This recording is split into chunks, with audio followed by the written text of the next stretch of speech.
되어야 우리가 되면 벚꽃의 그런 향취에 흠뻑 젖는 그런 시기가 됩니다. 우리가 또한 여름에 7, 8월이 되게 되면 여름 휴가철이 있습니다. 휴가철 되게 되면 그때 온 직장인들이 휴가를 떠나고 도시가 텅 비게 되는 휴가철만의 휴가 시즌만의 분위기는 그때가 되어야 느낄 수가 있습니다. 우리가 예전부터 요즘과 같은 시간들을 우리가 흔히 크리스마스 시즌이라고 부릅니다. 평소에는 느끼지 못했던 성탄절만의 느낌과 정서는 지금이 되어야 느낄 수 있습니다. 보통 우리가 성탄절이 되면 트리가 있고요, 또 캐럴이 있고, 또 성탄절 카드가 있고, 또 우리가 예전에는 새벽송이 있었습니다. 또 새벽송을 떠나기 전에는 떡국도 먹었던 그런 예전의 추억이 있습니다. 여러 유통업체에서는 성탄절 특수라고 얘기해서 우리가 많은 기대감을 갖게 되는 그런 시즌입니다. 한때는 우리가 성탄절이 크리스마스가 너무 번잡하고 시끄럽고 요란스럽다라고 얘기해서 성탄절이 좀 너무 주객이 전도된 것 아니냐, 그리고 성탄절이 너무 상업화된 것 아닌가, 그런 비판을 하기도 했으나 근자에 들어서는 분위기가 많이 바뀐 것 같습니다. 성탄절의 분위기를 느끼기가 참 어렵습니다. 성탄절 특수라는 말도 거의 자취를 잊어버린 것 같은 생각이 듭니다. 예전에는 우리가 산타클로스가 성탄절에 마치 주인공이냐라고 해서 성탄절 되게 되면 산타클로스가 좀 욕을 많이 먹었는데, 요새는 산타클로스나 루돌프를 보기도 거의 어렵습니다.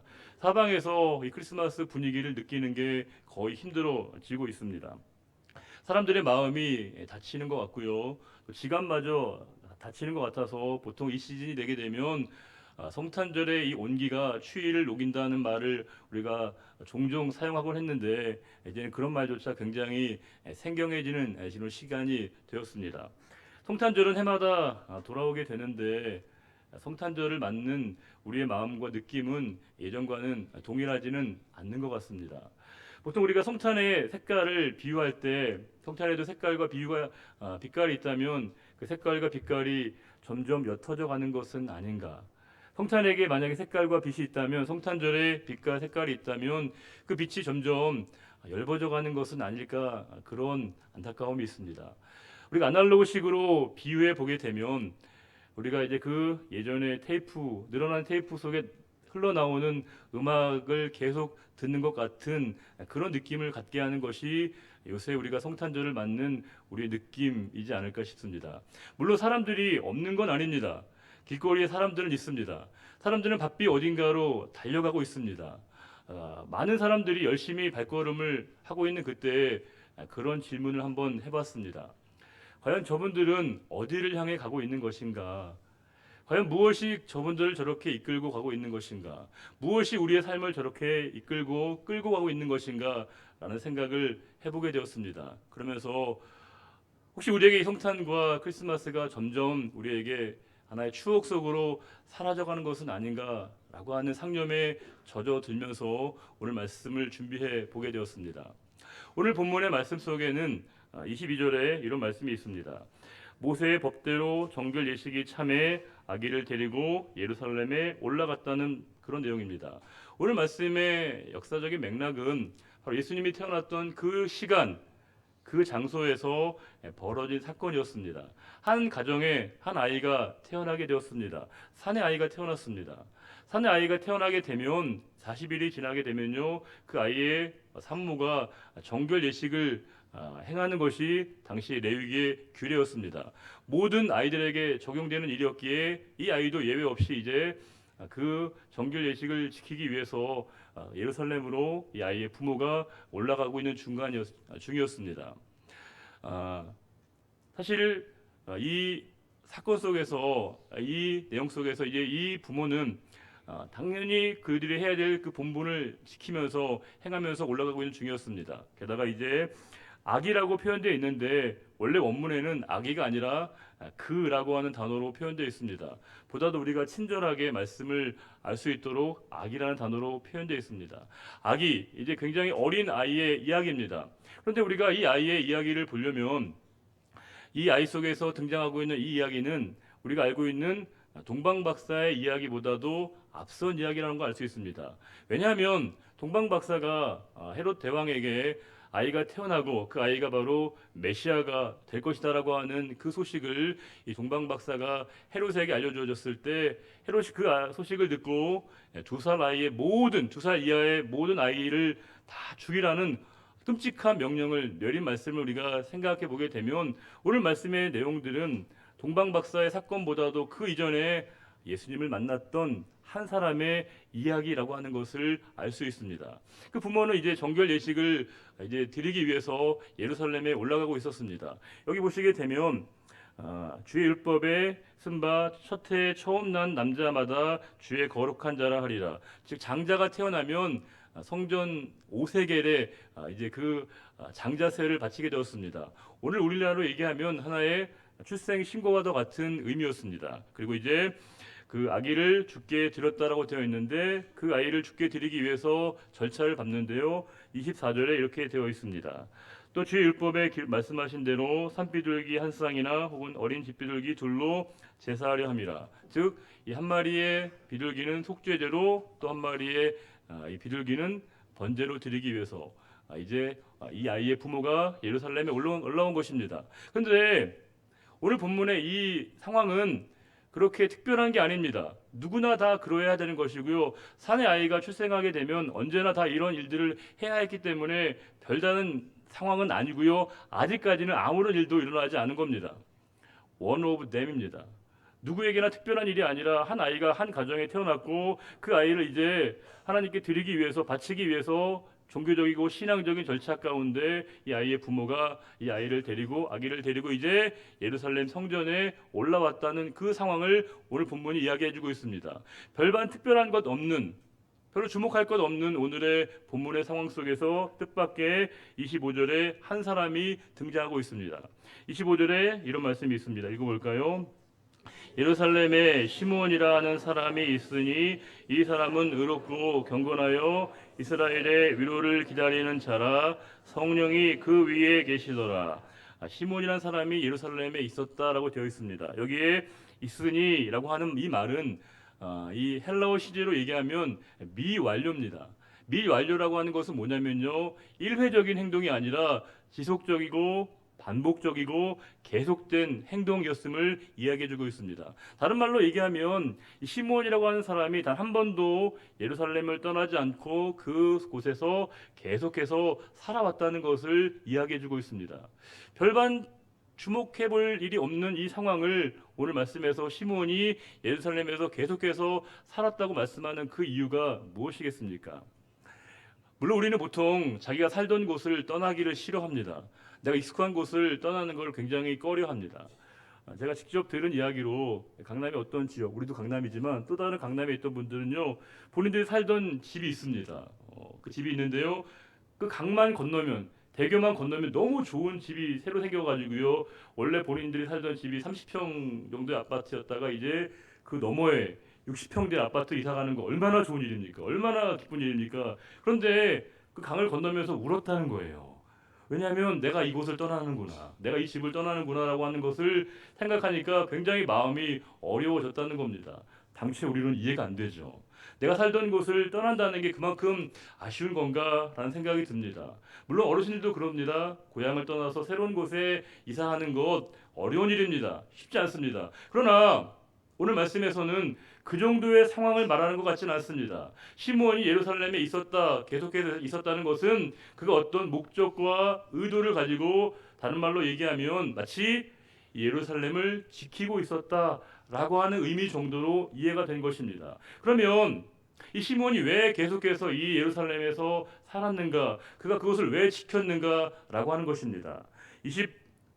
5절에 그는 이스라엘의 위로를 기다리는 자라. 위로라고 하는 말이 있습니다. 파라칼레오라고 하는 말인데요, 이 단어는 두 개 단어의 합성어입니다. 곁에라는 말과 가까이 부르다는 겁니다.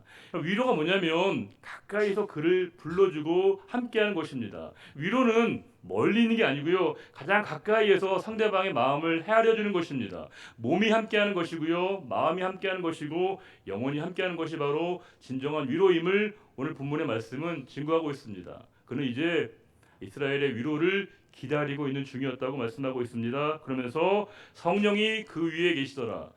이 계시다란 말도 미완료입니다. 다른 말로 얘기하면 성령께서 언제나 시몬과 함께 하시는 사람이었다는 것을 말씀하고 있습니다. 한 번도 성령님으로 벗어나지 않는 성령의 인재하심과 강림하심과 내주하심을 경험했던 시몬이었다는 것을 오늘 본문 우리들에게 이야기해주고 있습니다. 그는 의롭고 경건한 사람이었습니다. 무엇인가를 이스라엘의 위로를 기다리는 사람이었다고 오늘 말씀은 이야기하고 있습니다. 그러면서 그가 정말로 기다리는 것이 무엇인가를 26절에 이렇게 말씀하고 있습니다. 읽어보겠습니다. 그가 주의 그리스도를 보기 전에는 죽지 아니하리라는 성령의 지시를 받았더니 성령께서 그에게 이렇게 말씀하신 겁니다. 뭐냐면 내가 그리스도를 보기 전에는 죽지 않을 것이다.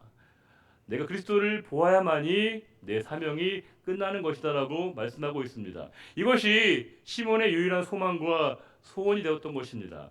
내가 한 번만이라도 주님을 볼 수 있다면, 내가 그 주님을 만질 수 있다면, 내가 그 주님을 내가 이렇게 안을 수만 있다면 이라고 하는 유일한 소망을 가지고 소원을 가지고 살았던 사람이 바로 시몬이었다는 것입니다. 제가 한번 말씀드린 것 같은데 개그맨 이동우 씨, 시각을 잃어버린 시각장애였던 그분, 정말 얼마나 답답한 일이겠습니까? 모든 게 불편하고 어려운 일이지만 그분의 고백 속에 가장 괴롭고 힘든 일은 사랑하는 딸 아이를 직접 볼 수 없다는 고통이라고 합니다.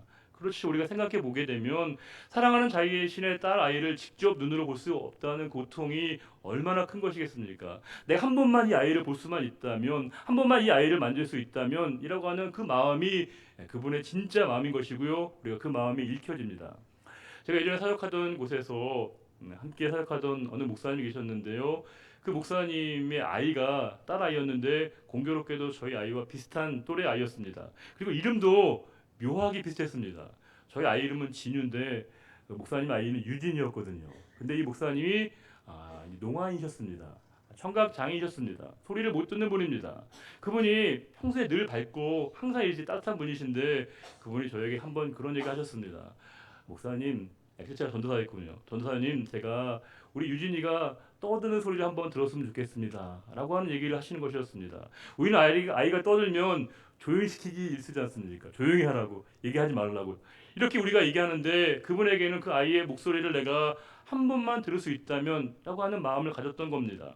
지금 이 시몬은 내가 이 아이, 주님을, 그리스도를 내가 한 번만 볼 수 있다면, 만날 수 있다면, 그분을 만질 수 있다면, 그분을 알을 수 있다면 이라고 하는 유일한 소망과 소원을 가지고 있었습니다. 성령께서 너에게 그 사명이 이루어져야만이 내 생명이 끝날 것이다 라고 그에게 말씀하셨습니다. 그에게 소원이 생긴 것이고 소망이 생긴 것입니다. 이것이 그가 예루살렘을 지키고 그곳에 남았던 중요한 이유가 된 것입니다. 그런데 이제 27절에 이런 말씀이 있습니다. 읽어보겠습니다. 성령의 감동으로 성전에 들어가매 마침 부모가 율법의 관례대로 행하고자 하여 그 아기 예수를 데리고 오는지라. 그는 평소와 다름없이 성전에 갔습니다. 그는 아마 언젠가는 메시아를 만날 것이라고, 그리스도를 만날 것임을 기대하며 갔습니다. 물론 매일매일이 허탕치는 것입니다. 실패입니다. 기대감이 꺾이는 날입니다. 오늘도 기대하며 갔는데 그 기대가 꺾이고, 오늘도 바라고 갔는데 역시 똑같은 날이 계속되는 날이었습니다. 그런데 어느 날 마침내 오늘 말씀에서 그 아이의 부모가 율법의 관례대로 이 아이를 정규 예식을 하러 온 것을 보게 된 것입니다. 그는 직감했습니다. 직감했습니다. 이 아이가 바로 그토록 기다리고 고대하던 메시아임을 그가 알게 된 것입니다. 하나님이 그에게 약속하신 그 아이를 그가 만나게 되었다는 것을 알게 된 겁니다. 메시아 그리스도의 나심을 그가 확인하고 발견하게 된 겁니다. 그러면서 그가 이렇게 얘기합니다. 29절입니다. 주제여 이제는 말씀하신 대로 종을 평안히 놓아주시는도다. 시몬이 아기를 안았습니다. 아기를 꼭 두 팔로 안았습니다. 그러면서 뭐라고 얘기하냐면 주제여라고 합니다. 보통 주인에 대한 표현은 헬라어로 퀴리오스입니다. 퀴리오스가 보통 일반적으로 쓰이는 이 헬라어 단어인데 오늘의 이 주제란 말은 데스포테스, 훨씬 더 이 주인과 종의 이 관계를 확실하게 정립하는 단어입니다. 당신은 나의 영원한 주인이신 자라고 하는 그 고백인데, 주인님, 나를 이제는 종을 평안히 놓아주십니다라고 이야기하는 것입니다. 이제 내가 그리스도를 보니, 주님을 보니 하나님이 나를 놓아주시는 겁니다라고 하는 것을 이 시므온이 고백하는 것입니다. 시므온의 고백 속에 이제 그의 사명이 끝났음을, 하나님께서 그의 소망과 소원을 이루어 주셨음을 말씀하고 있습니다. 우리가 주님을 만난다는 것은 우리를 주님 하나님께서 놓아주시는 날이라고 하는 것입니다. 우리가 이 시간 예배를 드릴 때 우리 어떤 걱정과 근심과 불안과 염려가 있었을 겁니다. 그런데 지금 하나님께서 시몬에게 그 모든 것에서 그를 놓아주신다고 되어 있습니다. 그토록 그를 짓누르고 있었던 삶의 압박과 두려움과 불안이 있었는데 하나님 이제 저를 놓아주십니다라고 시몬이 이야기하고 있습니다. 주님을 만난다는 것은 그렇습니다. 우리가 어떠한 고통에 있든지 하나님이 우리를 놓아주시는 날입니다. 어떤 슬픔에 있든지 하나님이 우리를 놓아주시는 날입니다. 어떤 우리가 슬픔과 상심에 있든지 우리를 하나님이 놓아주시는 날이고 풀어주시는 날이 바로 성탄의 바로 그 날이라고 하는 것입니다. 그러면서 이제 시몬이 얘기합니다. 내 눈이 주의 구원을 보았다고 되어 있습니다. 주의 구원이라는 말은 주님이 바로 구원이시다고 말씀하고 있습니다. 주님이 나의 구원이시기에 그 구원의 빛이 나에게 임함으로 말미암아 내가 주님을 찬양한다라고 그가 고백하고 있습니다. 오늘 예배 가운데 하나님이 저와 여러분을 놓아주십니다. 한 해 동안 살면서 저와 여러분이 어떤 슬픔에 있었든지 하나님이 그것을 놓아주시는 날이 바로 이 성탄입니다. 어떤 슬픔에 있든지 어떤 고통에 있었든지 어떤 상실감에 있었든지 하나님이 우리를 풀어주시고 놓아주시는 날이 바로 이 성탄의 참된 의미이고 기쁨이라고 하는 것입니다. 그 하나님의 빛이 우리에게 비출 때 그 어떤 흑암과 어둠에 갇혀 있었던 우리의 모든 것들이 새롭게 드러남으로 말미암아 주님의 구원이 나에게 임했습니다라고 하는 그 고백, 그 놀라운 선포와 선언이 이 시간 우리의 삶의 자리 가운데 고백되기를 하나님은 원하시는 것입니다. 그 시몬의 고백이 저와 여러분의 고백이 되기를 하나님이 기대하시는 것입니다. 우리 다시 한번 우리 29절부터 32절의 말씀을 읽고 오늘 말씀을 마치겠습니다. 29절부터 32절입니다. 주제여 이제는 말씀하신 대로 종을 평안히 놓아주시는도다. 내 눈이 주의 구원을 보았사오니 이는 만민 앞에 예비하신 것이요 이방을 비추는 빛이요 주의 백성 이스라엘의 영광이니이다 하니 아멘. 기도하겠습니다.